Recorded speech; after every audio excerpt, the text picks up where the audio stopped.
यह कथा शिव महापुराण और पद्म पुराण में वर्णित मानी जाती है, लेकिन बहुत कम लोगों तक इसकी सच्चाई विस्तार से पहुंची है। कहानी शुरू होती है अंधकासुर से, एक ऐसा असुर जिसे कठिन तपस्या के बाद वरदान मिला था कि उसे कोई भी देवता, दानव या मनुष्य मार नहीं सकता। इस वरदान के अहंकार में अंधकासुर अत्यंत शक्तिशाली और निर्दयी बन गया। धीरे धीरे उसका घमंड इतना बढ़ गया कि उसने स्वयं कैलाश पर्वत पर आक्रमण करने का साहस कर लिया। कैलाश पर पहुंचकर अंधकासुर ने माता पार्वती को प्राप्त करने का प्रयास किया। जैसे ही उसने माता पार्वती की ओर हाथ बढ़ाया, उसी क्षण भगवान शिव का क्रोध ज्वालामुखी की तरह फूट पड़ा। उनका तेज इतना प्रचंड था कि तीनों लोग कांप उठे। देवताओं ने यह भयानक युद्ध देखकर भय महसूस किया। उन्हें लगा कि यदि यह संघर्ष बढ़ता गया तो सृष्टि का संतुलन बिगड़ सकता है।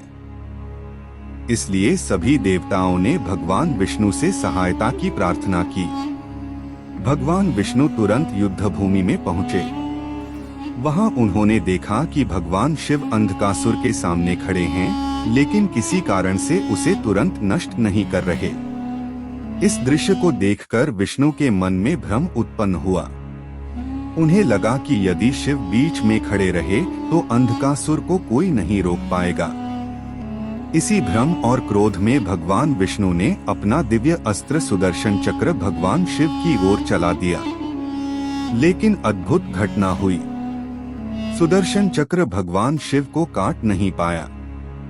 वह उनकी हथेली पर आकर रुक गया।